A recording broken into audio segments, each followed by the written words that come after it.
from the Lakeside Newsroom of the Henrico Citizen, your hometown news source since 2001. This is the Henrico News Minute with publisher Tom Lapis. Recognition for one longtime Henrico employee, and how many Virginia community college students actually earn a bachelor's degree. We'll have details on those stories and more in today's Henrico News Minute. For Wednesday, February 14th, 2024, it's Valentine's Day. It's brought to you today by the Women's Business Center of Richmond. And now for the news. At last night's Henrico Board of Supervisors meeting, County Manager John Vitolkis honored a longtime Henrico Schools crossing guard by welcoming her into the County Manager's Legacy Circle, which was established 2 years ago to honor employees with at least 45 years of county service.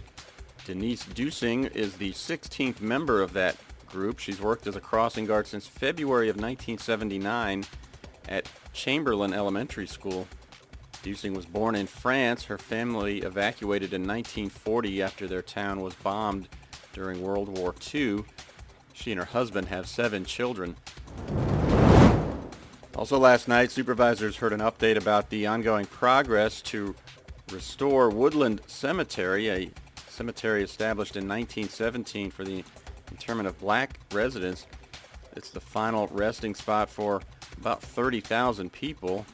Famed tennis star and civil rights activist Arthur Ashe Jr. is buried there. Henrico County helped the Woodland Restoration Foundation purchase the site back in 2020. The foundation now is renovating the chapel and raising money to make road improvements so that tours can be hosted there, and also attempting to establish partnerships with schools.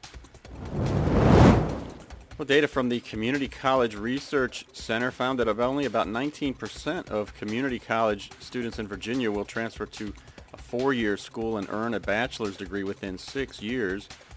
That's slightly above the national average of 16%, however. But the report found that bachelor degree attainment was lower for certain underserved groups in Virginia. Just 12% of black community college students earned their bachelor's within 6 years, and only 10% of low-income students and 7% of those older than 25 did so. Authors of the reports urged college leaders and lawmakers to improve transfer pathways and practices to do more to eliminate barriers for low-income and minority students.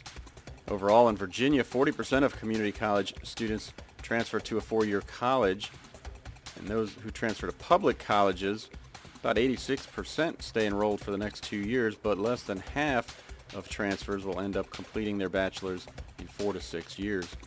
You can read more about this topic right now on our website, henricocitizen.com.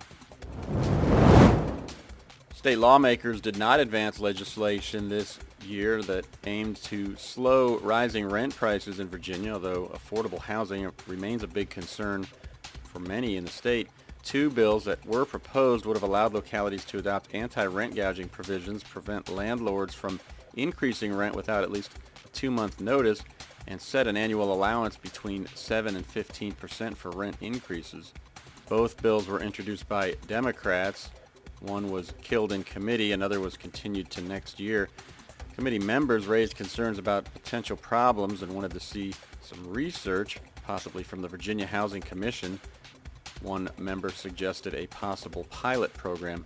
You can read more about this topic right now on our website from our partners at Capital News Service. On Monday, electric vehicle fans and representatives of various sustainability groups gathered to celebrate the grand opening of the EV Experience Education Center at Recharged at 8410 West Broad Street. The center features interactive tools and educational resources. It represents a culmination of 6 years of efforts to develop a brand-neutral, no-pressure environment for consumers to learn about EVs. The event also kicked off a year-long celebration of Drive Electric RVA's 10th anniversary of promoting EVs. And right now on henricocitizen.com, it's our weekly installment of Savvy Senior, and this week's edition helps you determine whether you need to file income tax returns this year or not. Many seniors don't have to file because their income levels fall below the threshold. But if you're not sure, check out this week's column. You can find it right now on our website, henricocitizen.com. The Women's Business Center RVA is helping to build successful and innovative women-owned businesses, and now it's ready to help yours. The Women's Business Center is celebrating its 5th anniversary by offering its WBC RVA Toolkit for just $25 per month. It includes free weekly co-working every Thursday, a monthly seminar, group coaching, and other resources. To learn more about this offer or other events from the Women's Business Center, call 804-921-3844 or visit wbcrva.com.